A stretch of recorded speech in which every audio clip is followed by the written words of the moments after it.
हमारा neighbouring planet यानी Mars एक ज़माने में बिल्कुल हमारी अर्थ जैसा दिखता था।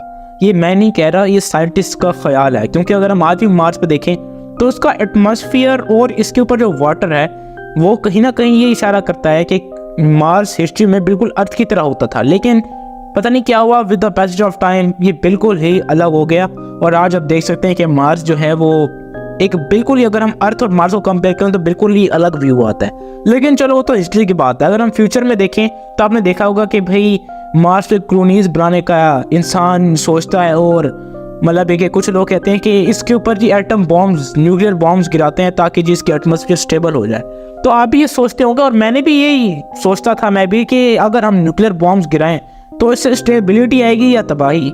चलिए मैं आपको बताता हूँ कि अगर हम मार्स के एटमॉस्फेयर को देखें तो इसके अंदर एटमॉस्फेयर इसकी इतनी ज़्यादा थिन है कि ये इतनी पावरफुल ही नहीं है कि ये सन की हीट को ट्रैप कर सके और कुछ हद तक ये प्लेनेट गर्म हो सके। यानी कि अगर इंसान वहाँ रहते हैं तो वो तो ठंड से ही मर जाएंगे। अगर हम न्यूक्लियर बॉम्ब्स फाड़ते हैं तो वहाँ पर एक ग्रीन हाउस गैसेस का एक और बहुत बड़ी लेयर आ जाएगी, जिसकी वजह से जो रेज होंगी वो ट्रैप हो जाएंगी और टेम्परेचर सही हो जाएगा। लेकिन अब आप ये सोचेंगे कि भाई हम ये पढ़ते आ रहे हैं कि जो ग्रीन हाउस गैसेज आ रहे हैं, जो ग्रीन हाउस इफेक्ट है, ये अर्थ के लिए बड़ा खतरनाक है, तो ये उधर क्यों कर रहे हैं? इसके पीछे रीज़न ये है क्योंकि कोई भी चीज़ खतरनाक नहीं होती।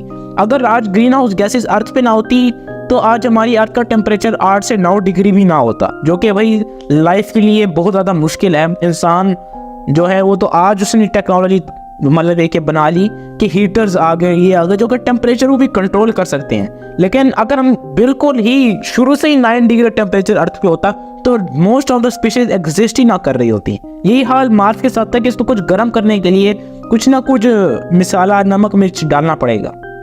अगर हम मार्स पे शिफ्ट होते हैं तो वहाँ पर एक दिन कितने घंटों का होगा? ज़्यादा डिफरेंस नहीं है, 24 आवर्स और 37 मिनट्स का होगा। यानी कि अगर हम डेज को देखें तो ज़्यादा डिफरेंट नहीं होंगे मार्स के ऊपर, बिल्कुल तकरीबन अर्थ जैसे ही होंगे।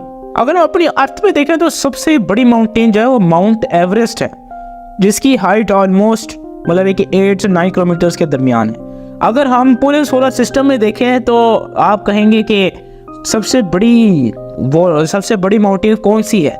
तो मैं इसका जवाब आपको ये देता हूँ कि सबसे बड़ी जो पूरी माउंटेन है पूरे सोलर सिस्टम में वो है जी ओलंपस मॉन्स, जो कि एक्चुअली एक डोरमेंट वोल्केनो है और ये भी मार्स के ऊपर ही पाया जाता है। अगर हम इसकी मतलब है कि हाइट देखें और विड्थ देखें कि कहाँ कहाँ फैला हुआ है, तो इसकी हाइट 16 माइल्स तक है।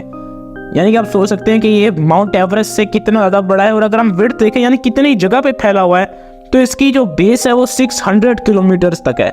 यानी कि बहुत बड़े शहर जितनी इसकी जो है वो सिर्फ बेस है। और अगर हाइट देखें तो भाई बहुत ही ज़्यादा है। और ये एक डोरमेंट वोल्केनो, यानी कि इसका मतलब ये है कि ये हर मतलब एक ज़्यादा फ्रीक्वेंटली इरप्ट नहीं होता और कभी कभी इसके अंदर से लावा निकलता है। लेकिन जब एक ही दफ़ा लावा निकलता है और एक ही दफ़ा ये इरप्ट होता है तो पूरा मार्स ही इसके लावा से कवर हो जाता है।